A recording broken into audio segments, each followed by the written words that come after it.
I'm Peter Dench.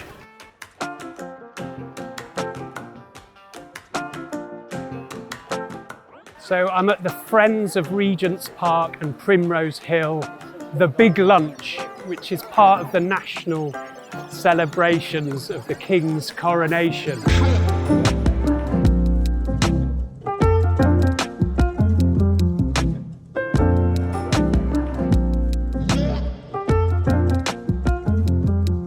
So I've got down here quite early, and the reason I do that is, I want to get a feel for the place and, who's turning up, who might make a good picture.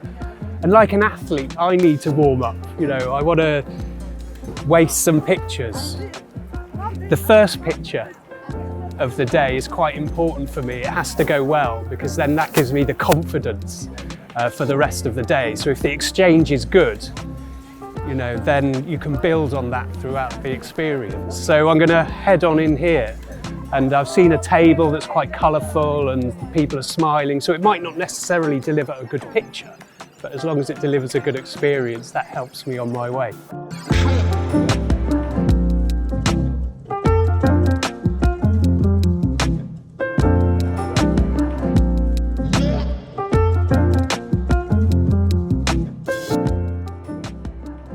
Okay, so first shot of the day, that went well. It was a good experience and it provided a good picture. So, for me, if I get here early, sometimes you have to shoot through the cliches. Sometimes it takes me an hour to start making good pictures.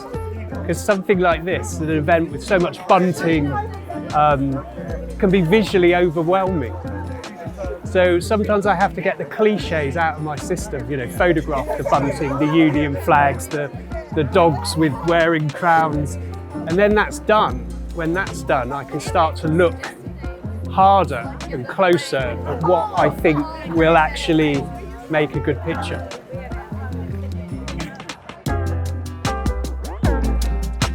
Two things, like photos of the people in sunglasses never fail to look bad. So.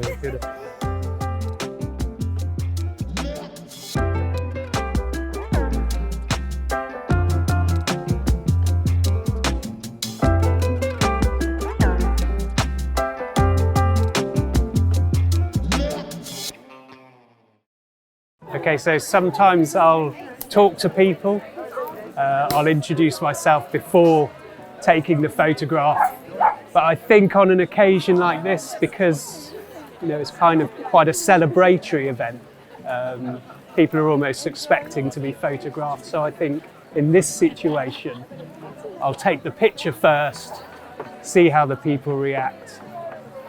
They might not react at all, or if they do, then I can have a conversation with them.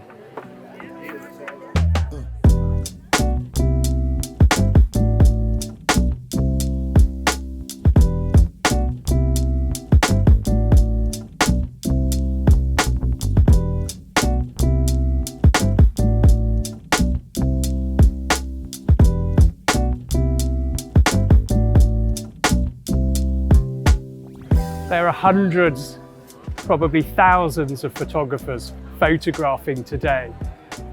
What am I looking for? I can't deliver the definitive images of the big lunch of this piece of history. All I can do is deliver a small chapter, what I see. So I try to keep that in mind. What I'm doing, I think, is significant. It's a small piece of visual history that will build a bigger picture of this extraordinary time.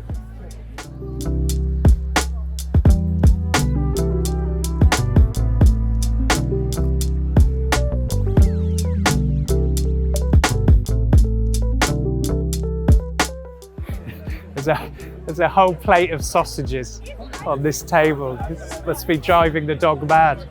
I'm hoping it might leap for them. There could be a moment waiting to happen.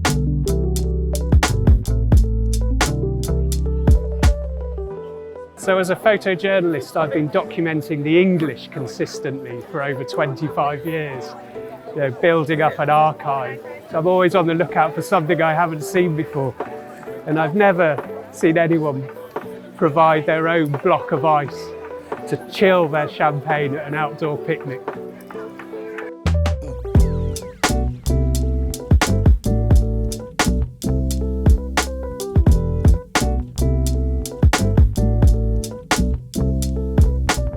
So an event like this, there's a kind of a natural arc. It could be 1 hour, it could be 3 hours. And the arc is for me, how long I actually want to spend photographing here. And also how long the people here will tolerate being photographed, because they're also here to enjoy their day. They're not here to be photographed. So I have to be respectful of that. And at some point, I will sense that it's time to go, but that time isn't just yet. I'm wearing a press pass, which I don't always do, but I am today because there's lots of children about, so I want to be open about who I am and what I'm doing. And I'm always very honest. If someone looks at me and said, "Did you take a picture of me?" I'll say yes. And if they ask why, I'll explain who I'm working for. Most people don't mind being photographed. It's a collaboration. So, I like to have a conversation, and if necessary, I can send them a picture later.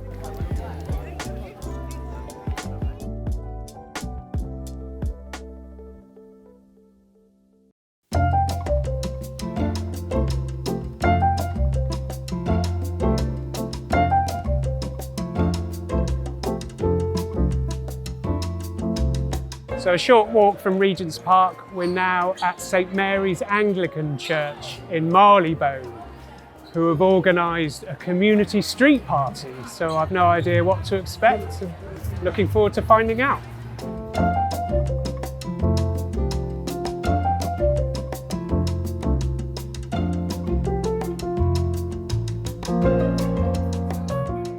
And the man of the hour himself. Oh, he was. See, he doesn't hang around for long. Do enjoy a cardboard cutout.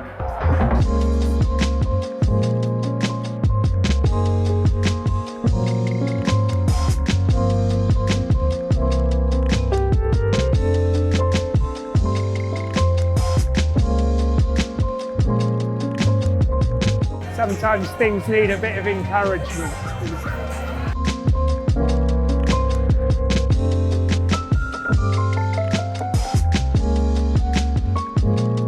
So before a shoot like today, there's a certain amount of planning. So I've got a list of about 4 or 5 locations that I want to photograph at. During my career, I've never walked into a situation how I've imagined it in my head. So the Regent's Park provided lots of detail, lots of colour. St Mary's Church, not so much. So it's also important as a photojournalist to recognise, when to move on. So what typically is in my kit bag? First of all, the bag. I've been a photographer for about 30 years, and I think I've only needed 3 camera bags. And my bag of choice is a donkey. It did start out black, but it's been around the world with me 2 or 3 times now. So everything I need is in here for most of what I do. And I don't call each camera a main camera and a backup. I treat them as equal. Today, I am using an Olympus EM1 Mark III. I changed over to the Micro Four Thirds system in about 2016. I got tired of pulling a DLSR out of my kit bag. It was too wieldy. I didn't want to point it at someone, and people didn't seem to want it being pointed at them. So aesthetically, I find this more pleasing. And I'm in my 50s now, so I was trying to reduce the weight of what I have to carry. So that kind of ticks that box as well. And I'm using it with a 12-100 lens. I generally try and keep it on, 18mm or 50mm or the equivalent of. But sometimes if I can't physically walk to what I want to photograph, then this comes in handy. And also at the moment, I'm quite enjoying compressing perspective.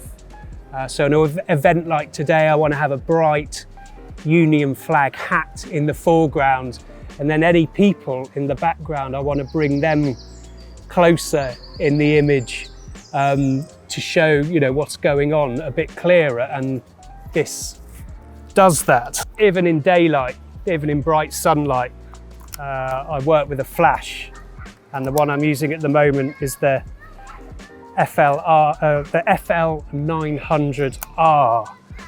So the flash for me just sharpens everything up, and it makes things crisper and makes the colours pop a lot more. I don't consider this camera a spare. In royal terms, it's not an heir and a spare. I work in collaboration with both of these cameras, and what I'm using at the moment is the OM System OM5, and it's an important piece of kit for me. Look at that, aesthetically pleasing. Who wouldn't want that pointed at them? And the beauty of this is it's completely weatherproof. And yesterday I was shooting down in St James's Park in central London, the actual day of the coronation of King Charles III, and it was possibly one of the wettest days I've ever had to photograph. So I was mainly using this for that reason, and I didn't have to worry about sort of holding a brolly over my head, keeping it dry, because it does that for you and it takes away that stress. What I want this to do is capture as quickly as possible and as fuss-free as possible what I'm seeing. I'm a photojournalist, I'm a documentary photographer, and while a lot of the menu and all the features on these cameras are very useful in certain circumstances, what I try and do is pare it back. So I always shoot on manual, I always shoot one frame at a time. F8 and B there is a motto. So I just try and concentrate on shutter speed, aperture and focus. What more do you need as a photographer? What else is in my kit bag? Lots of spare batteries, sun cream, again, the British weather. I've got 4 layers I can rely on here. Today I'm in a t-shirt, I've got a waterproof jacket, a fleece, I've got sun cream, because I never know how things are going to pan out in that respect. And also, I can never stress enough the importance of snacks. If I'm shooting well, I don't have to, and I get hungry, I don't want to have to stop, go to a restaurant or a snack shack and sit down and eat. So, I want to eat on the move. So I've always got a bag of nuts and raisins with some dark chocolate, if I can, in there, and some Quality Street left over from Christmas. No one in my house likes the toffees or fudge, but suck on one of those as you're on a job and it'll boost you for the next half an hour to an hour. Hand wash. Keep hydrated. Umbrella just in case. Someone stole my cherries themed one, so this is a strawberry themed one. So, that's how I work, and so far it's been very effective. So we've just moved a bit further west across London to Gloucester Road, where they've closed off a section of it for another street party, the usual activities, and there's a rumour there's going to be the rendition of the national anthem, which always provides a good photo.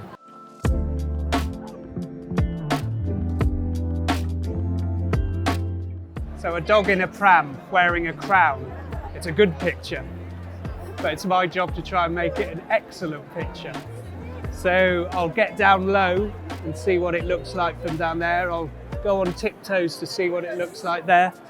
There's a Union flag in the background. So again, using a 12 to 45mm lens, if I compress the perspective, I'll try and get the dog in the foreground with the crowd and with the flag, and the pop of colour and character of that, for me, has the potential to make it a successful photograph.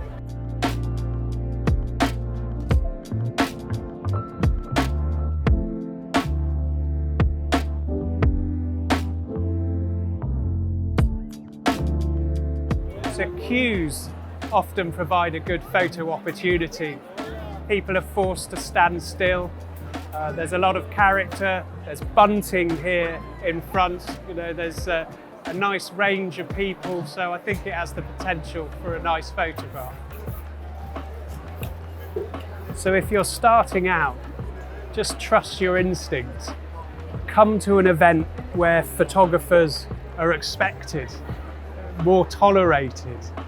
If you think something is good enough to be photographed, the chances are someone will be interested enough to see it. The hardest part is swinging your legs out of bed, leaving loved ones behind to spend money you might not have. But if you don't get out of bed, look at what you might be missing.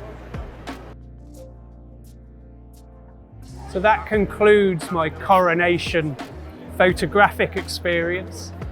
Thank you for watching. I hope there's been a few nuggets of inspiration and advice and maybe insight that will help you along your own photographic journey.